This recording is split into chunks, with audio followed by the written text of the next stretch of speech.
Anda menyaksikan Headline News pukul 11 waktu Indonesia Barat, saya Naila Husna. Pemirsa, hari ini Pengadilan Negeri Jakarta Barat menggelar sidang vonis terhadap terdakwa Teddy Minahasa atas kasus pengedaran narkotika jenis sabu. Untuk mengetahui informasi selengkapnya sudah terhubung langsung dengan reporter Glory Nata dari PN Jakarta Barat. Glory, bagaimana jalannya sidang vonis Teddy Minahasa hari ini?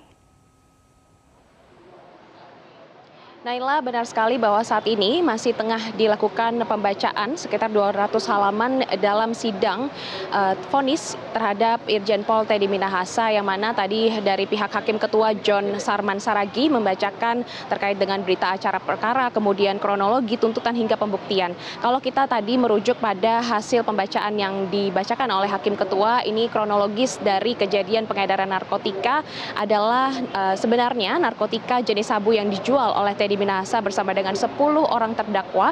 Ini adalah hasil penyelundupan barang sitaan polisi.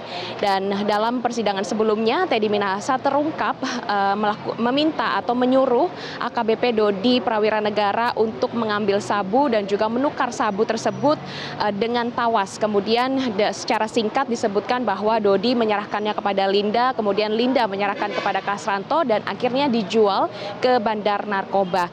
Nah, dari hasil pembacaan oleh hakim disimpulkan bahwa terdakwa Teddy Minahasa hingga saat ini masih menyangkal seluruh tuntutan yang diajukan oleh JPU.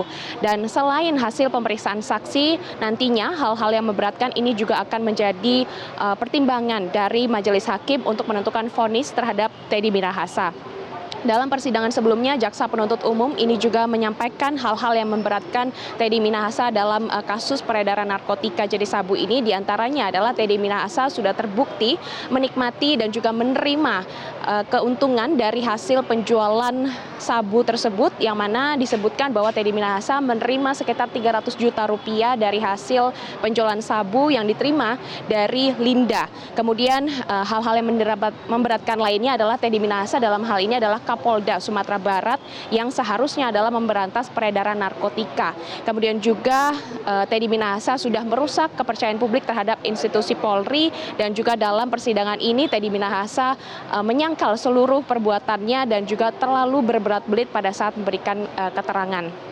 Dan nanti ini yang juga akan menjadi pertimbangan majelis hakim dalam menentukan vonis terhadap terdakwa Teddy Minahasa. Tadi juga disebutkan bahwa kuasa hukum Teddy Minahasa, Hotman Paris, dalam hal ini masih optimis bahwa kliennya tidak akan dijatuhi hukuman mati dan berharap agar Teddy Minahasa bisa divonis bebas karena banyak sekali kejanggalan-kejanggalan yang disebutkan oleh Hotman Paris.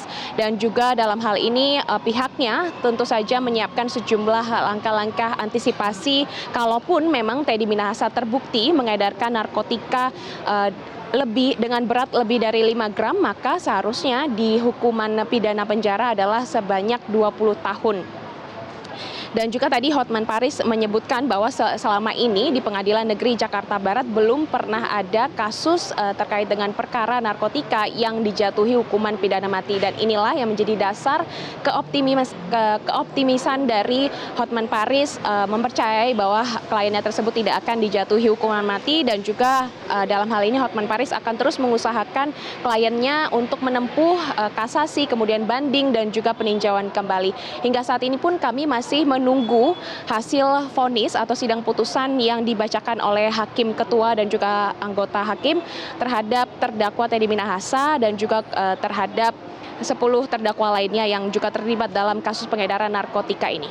Naila. Glory Nata melaporkan dari Pengadilan Negeri Jakarta Barat. Terima kasih atas informasi Anda. Selamat bertugas kembali.